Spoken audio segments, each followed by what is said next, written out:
জাতীয় সংসদে মন্ত্রী যে বক্তব্য দিয়েছেন সেই বক্তব্যের কারণে গ্রাহকদের মধ্যে একটা আতঙ্ক তৈরি হয়েছে। সেই কারণে গ্রাহকরা অর্থ তুলে নিচ্ছে। একজন ব্যক্তিকে ব্যাংকের চেয়ারম্যান রাখার জন্য কেন এখানে এত জোর করতে হবে? যেই ব্যক্তি ফ্যাসিস্টের দোসর এবং এস আলমের দোসর, তাকে পরিবর্তন করে দেওয়ার ক্ষেত্রে সরকারের কেন এত অনীহা, এটা আমরা বুঝতে পারছি না। চেয়ারম্যানকে অপসারণ করে একজন সৎ এবং যোগ্য গ্রহণযোগ্য ব্যক্তিকে চেয়ারম্যান নিয়োগ দেওয়া হবে, তাহলে ব্যাংকের কার্যক্রম একেবারেই স্বাভাবিক হয়ে যাবে এবং গ্রাহকদের আস্থা আবার ফিরে আসবে। সরকারের পক্ষ থেকে বিশেষ করেই জাতীয় সংসদের মন্ত্রীর যে বক্তব্য, সেই বক্তব্যের প্রেক্ষিতে এবং বাংলাদেশ ব্যাংকের গভর্নরের বক্তব্যের প্রেক্ষিতেই গ্রাহকদের মধ্যে একটা আতঙ্ক তৈরি হয়েছে। আমরা যারা গ্রাহক আছি, আমরা সকল সময় আহ্বান জানিয়েছি যে আমাদের যারা গ্রাহক আছেন, ইসলামী ব্যাংকে আপনাদের যে অর্থ আছে, আপনারা অর্থ উত্তোলন করবেন না।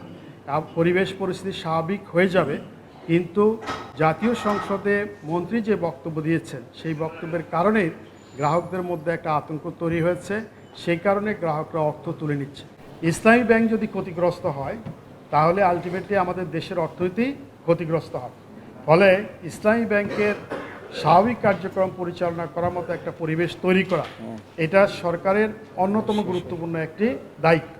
এখানে আমরা একটা বিষয় সুস্পষ্টভাবে বলতে পারি যে একজন ব্যক্তিকে ব্যাংকের চেয়ারম্যান রাখার জন্য কেন এখানে এত জোর করতে হবে? ওই ব্যক্তিকে যদি পরিবর্তন করে দেওয়া হয়, অন্য একজন ব্যক্তিকে যদি সেখানে চেয়ারম্যান নিয়োগ দেওয়া হয়, তাহলে আপনাদের একদিন পরে একটা স্বাভাবিক অবস্থা তৈরি হয়ে যাবে।